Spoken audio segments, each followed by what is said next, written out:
Hi friends, welcome to Shamee's kitchen. എല്ലാവർക്കും സുഖമാണല്ലോ. ഇന്ന് നമ്മൾ തയ്യാറാക്കുന്നത് കുട്ടികൾക്കാണെന്നുണ്ടെങ്കിലും വലിയവർക്കും എല്ലാവർക്കും ഒരുപോലെ ഇഷ്ടപ്പെടുന്ന വളരെ വളരെ രുചികരമായിട്ടുള്ള രാവിലത്തെ ബ്രേക്ക്ഫാസ്റ്റിനാണെന്നുണ്ടെങ്കിലും വൈകുന്നേരം ചായക്കൊപ്പം ഒക്കെ കഴിക്കാൻ പറ്റുന്ന നല്ലൊരു ബ്രെഡ് മസാലയാണ്. അപ്പോൾ ഇതിൻ്റെ ഡീറ്റെയിൽസ് ഒന്നും മിസ്സാകാതിരിക്കാൻ വേണ്ടി എല്ലാവരും ഒന്ന് സ്കിപ്പ് ചെയ്യാതെ കണ്ടേക്കണം. കൂടെ തന്നെ നമ്മുടെ ഈ ഷമീസ് കിച്ചൻ ചാനൽ ഇതുവരെയും സബ്സ്ക്രൈബ് ചെയ്യാത്തവരാണെന്നുണ്ടെങ്കിൽ അല്ലെങ്കിൽ ഇത് ആദ്യമായിട്ടാണ് കാണുന്നതെങ്കിൽ പ്ലീസ് ഒന്ന് സബ്സ്ക്രൈബ് ചെയ്തേക്കണേ. ആ തൊട്ടടുത്ത് കാണുന്ന ബെല്ലൈക്കനിൽ ഓൾ കൂടി ഒന്ന് മറക്കാതെ പ്രസ് ചെയ്തേക്കണം. എന്നാൽ ശരി, നമുക്ക് വേഗം റെസിപ്പിയിലേക്ക് പോകാം. നമ്മുടെ ഈ ബ്രെഡ് മസാല തയ്യാറാക്കിയെടുക്കാൻ വേണ്ടിയിട്ട് ഫസ്റ്റ് നമുക്ക് മെയിനായിട്ട് വേണ്ടത് ബ്രെഡ് തന്നെയാണ്. നമുക്ക് വേണമെന്നുണ്ടെങ്കിൽ വീറ്റ് ബ്രെഡ് എടുക്കാം, അല്ലാതെന്നുണ്ടെങ്കിൽ ഷുഗർ ഫ്രീ ആയിട്ടുള്ള ബ്രെഡ് എടുക്കാം. ഇതുപോലത്തുള്ള ബ്രെഡാണെന്നുണ്ടെങ്കിൽ കുഴപ്പമില്ല, ഏത് ബ്രെഡിലും തയ്യാറാക്കിയെടുക്കാവുന്നതാണ്. ഞാനിപ്പോൾ ഇതുപോലെ ഒന്ന് സ്ക്വയറായിട്ടൊന്ന് കട്ട് ചെയ്ത് എടുത്തിട്ടുണ്ട്. നമുക്ക് ഇഷ്ടമുള്ള സൈസിന് ഇത് കട്ട് ചെയ്തെടുക്കാവുന്നതാണ്. എന്നാൽ തീരെ പൊടിയായിട്ടായി പോകരുത്, എങ്കിൽ പിന്നെ അതിങ്ങനെ നല്ലതുപോലെ പൊടിഞ്ഞു പോകും. അതിൻ്റെ പേരിലാണ് ഈ ഒരു വലിപ്പത്തിനാണ് ഞാനിപ്പോൾ എടുത്തിട്ടുള്ളത്. ഇനി നമുക്ക് വേണ്ടത് ഇതൊന്ന് ചെറുതായിട്ടൊന്ന് ടോസ്റ്റ് ചെയ്തെടുക്കാം. ബ്രെഡ് ടോസ്റ്റ് ചെയ്തെടുക്കാൻ വേണ്ടിയിട്ട് ഒരല്പം നെയ്യൊന്നും ഒരു തവയിലേക്ക് ചുറ്റിച്ചു കൊടുക്കാം. അതിനുശേഷം നമ്മുടെ ഓരോ ബ്രെഡ് പീസായിട്ടൊന്ന് വെച്ച് കൊടുക്കാം.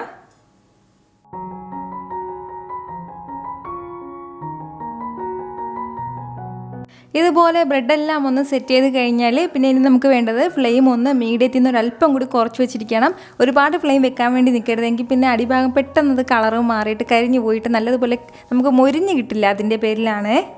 ബ്രെഡിൻ്റെ ഒരു സൈഡ് നല്ലതുപോലെ ഒന്ന് മൊരിഞ്ഞ് കഴിഞ്ഞാൽ പിന്നെ നമുക്ക് പതുക്കെ ഒന്ന് തിരിച്ചിടാവുന്നതാണ്. ഇതുപോലെ പതുക്കെ ഒന്ന് ഇളക്കി കൊടുത്താൽ മതിയാവും. എല്ലാം സെപ്പറേറ്റ് നമുക്ക് ഇളക്കാൻ പറ്റില്ല.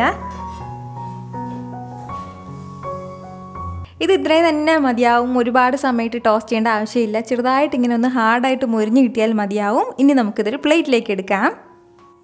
ഇനി നമുക്ക് വേണ്ടത് ഒരു കടായി ഒന്ന് അടുപ്പത്തേക്ക് വെച്ചിട്ട് നല്ലതുപോലെ ചൂടാക്കിയെടുക്കണം. അതിലേക്ക് ഒരു 2 ടേബിൾ സ്പൂൺ അളവിൽ നെയ്യ് ചേർത്ത് കൊടുക്കാം. നെയ്യിന് പകരം സാധാരണ എണ്ണയാണെങ്കിലും കുഴപ്പമൊന്നുമില്ല. ഇപ്പോൾ നെയ്യോ ബട്ടറിലോ തയ്യാറാക്കി എടുക്കുമ്പോഴത്തേക്ക് ഒരു സ്പെഷ്യൽ മണവും ടേസ്റ്റൊക്കെ കിട്ടും നമുക്ക്. ഇതിനോടൊപ്പം തന്നെ പിന്നെ ഇനി നമുക്കിതിലേക്ക് വേണ്ടതാണ് കുറച്ച് അണ്ടിപ്പരിപ്പും കപ്പലണ്ടി ഞാൻ എടുത്തിട്ടുണ്ട്. ഇനിയിപ്പോൾ ഇതിൽ ഏതെങ്കിലും ഒന്നേ ഉള്ളൂ എങ്കിൽ അത് തന്നെ മതിയാവും. ഇനിയിപ്പോൾ നമ്മുടെ കയ്യിൽ ഇല്ലയെന്നുണ്ടെങ്കിൽ ഇത് തയ്യാറാക്കാതിരിക്കേണ്ട, നമുക്കില്ലാതെയും തയ്യാറാക്കി എടുക്കാവുന്നേ ഉള്ളൂ. ഫ്ലെയിം ഞാനിപ്പോൾ നന്നായിട്ടൊന്ന് കുറച്ച് വെച്ചിരിക്കുകയാണ്. ഫ്ലെയിം ഒരുപാട് കൂട്ടി വയ്ക്കേണ്ട ആവശ്യമില്ല. ചെറുതായിട്ടൊന്ന് വഴറ്റി കൊടുക്കാം. കാരണം ബാക്കി ചേരുവകളൊക്കെ ചേർത്തിട്ട് നല്ലതുപോലെ വഴറ്റേണ്ടതാണ്. ആ സമയം കൊണ്ട് നല്ലതുപോലെ മൊരിഞ്ഞ് കിട്ടും. അപ്പോൾ ഇത്രയും ആയിക്കഴിഞ്ഞാൽ ഇനി നമുക്കിതിലേക്ക് വേണ്ടതാണ് ചെറിയൊരു പീസ് അളവിൽ ഇഞ്ചി ഇപ്പോൾ ഞാൻ എടുത്തിട്ട് ഇതുപോലെ ചെറുതായിട്ടൊന്ന് അരിഞ്ഞെടുത്തിട്ടുണ്ട്. അതുകൂടി ചേർക്കാം. അതുപോലെ തന്നെ ഒരു പച്ചമുളക് എടുത്തിട്ട് ഇതുപോലെ ചെറുതായിട്ടൊന്ന് അരിഞ്ഞെടുത്തിട്ടുണ്ട്. അതും ചേർക്കുകയാണ്.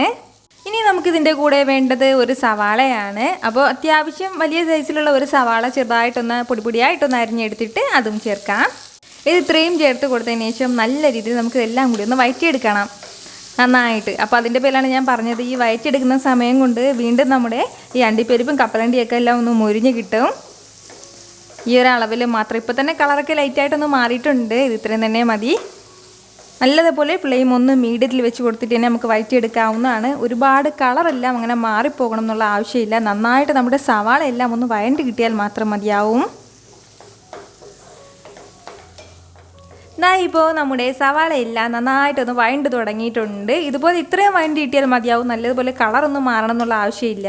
ഈ ഒരു സമയം ആകുമ്പോഴത്തേക്കും പിന്നെ ഇനി നമുക്കിതിലേക്ക് കുറച്ച് മസാലകളൊക്കെ ആവശ്യമായിട്ടുണ്ട്. 1 ടീസ്പൂൺ അളവിൽ മുളക് പൊടി ചേർക്കുകയാണ്. കൂടെ തന്നെ ഒരു 1/4 ടീസ്പൂൺ അളവിൽ മഞ്ഞൾപ്പൊടിയും കൂടി. ഇനി നമുക്കിതിലേക്ക് വേണ്ടത് 1 ടീസ്പൂൺ അളവിൽ സാമ്പാർ പൊടിയും കൂടിയാണ്. ഈ സാമ്പാർ പൊടി നമ്മൾ ഇതിലേക്ക് ചേർക്കുമ്പോഴത്തേക്കും ഒരു സ്പെഷ്യൽ ടേസ്റ്റിലായിരിക്കും നമുക്കിത് കിട്ടുന്നത്. അതുപോലെ തന്നെ ഒരു 1/4 ടീസ്പൂൺ അളവിൽ ഗരം മസാല പൊടിച്ചതും കൂടി. ഗരം മസാല ഒരുപാടാകണ്ടെങ്കിൽ പിന്നെ ആ ഒരു കുത്തൽ ടേസ്റ്റ് നമുക്കുണ്ടാവും. ഇത്രയും ആയിക്കഴിഞ്ഞാൽ പിന്നെ ഇനി ഇതിലേക്ക് വേണ്ടത് കുറച്ച് ടൊമാറ്റോ സോസും കൂടിയാണ്. ഒരു 2 ടേബിൾ സ്പൂൺ അളവിൽ ടൊമാറ്റോ സോസ് എടുത്തിട്ടുണ്ട്. നമ്മുടെ ടേസ്റ്റിനനുസരിച്ചിട്ട് ടൊമാറ്റോ സോസ് എടുക്കാവുന്നതാണ്. ഇത് ഇത്രയും ചേർത്ത് കൊടുത്തതിന് ശേഷം നല്ല രീതിയിൽ നമുക്ക് എല്ലാം കൂടി ഒന്ന് വഴറ്റി കൊടുക്കണം. നമ്മുടെ ആ മസാലയുടെയൊക്കെ ആ ഒരു പച്ച ടേസ്റ്റ് മാറുന്നവരെ മാത്രം ഒന്ന് വഴറ്റി കൊടുത്താൽ മതിയാവും. ഒരുപാട് സമയത്ത് വഴറ്റേണ്ട ആവശ്യമൊന്നുമില്ല. ഫ്ലെയിം ഒന്ന് മീഡിയത്തിൽ തന്നെ വെച്ചിരിക്കാം. ഏകദേശം ഒരു 30 സെക്കൻഡ് മാത്രം നമ്മൾ ഇതുപോലെ ഒന്ന് വഴറ്റി കൊടുത്താൽ മതിയാവും. ഇത്രയും ആയിക്കഴിഞ്ഞാൽ പിന്നെ ഇതിലേക്ക് വേണ്ടതാണ് ഒരു തക്കാളി ഞാനിപ്പോൾ എടുത്തിട്ടുണ്ട്. എന്നിട്ട് ഇതുപോലെ ഒന്ന് ചെറുതായിട്ട് അരിഞ്ഞെടുത്തിരിക്കുകയാണ്. അതും കൂടി അതുപോലെ തന്നെ അത്യാവശ്യം ഒരു മീഡിയം സൈസ് ക്യാപ്സിക്കത്തിൻ്റെ ഒരു പകുതി ക്യാപ്സിക്കവും ചെറുതായിട്ട് അരിഞ്ഞെടുത്തിട്ടുണ്ട്, അതും കൂടി. അപ്പോൾ നമ്മുടെ കയ്യിൽ ഇനിയിപ്പോൾ ക്യാരറ്റൊക്കെ ഉണ്ടെങ്കിൽ ക്യാരറ്റും ചേർത്ത് കൊടുക്കാവുന്നതാണ്. ഇത് രണ്ടും ചേർത്ത് കൊടുത്തതിന് ശേഷം വീണ്ടും നല്ലതുപോലെ എല്ലാം കൂടി ഇളക്കി കൊടുക്കണം.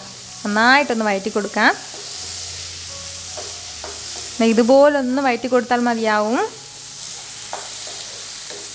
ഒരുപാട് സമയമായിട്ട് വഴറ്റണ്ട. ഇത്രയും ഒന്ന് മിക്സ് ചെയ്ത് കൊടുത്തു കഴിഞ്ഞാൽ ഇനി ഇതിലേക്ക് വളരെ കുറച്ച് മാത്രം വെള്ളം കൂടി ചേർത്ത് ഒന്ന് തിളപ്പിച്ചെടുക്കണം.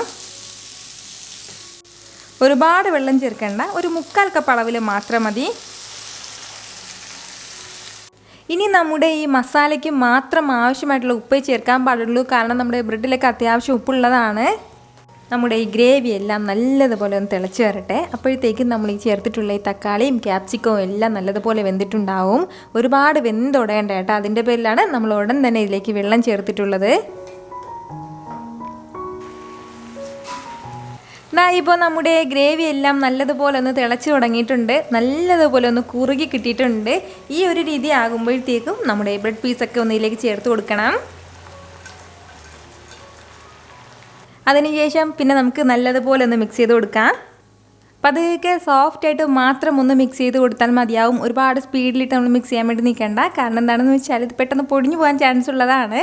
നമ്മൾ ഇതുപോലെ ഒന്ന് മിക്സ് ചെയ്ത് എടുക്കുമ്പോഴത്തേക്കും നല്ല ക്രിസ്പി ആയിട്ടായിരിക്കും നമ്മുടെ ബ്രെഡൊക്കെ ഉണ്ടാവുന്നത്.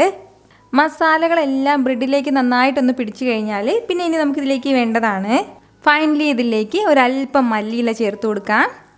അതുപോലെ തന്നെ ഒരു പകുതി നാരങ്ങയുടെ ജ്യൂസും കൂടി നമുക്ക് ആവശ്യമായിട്ടുണ്ട്.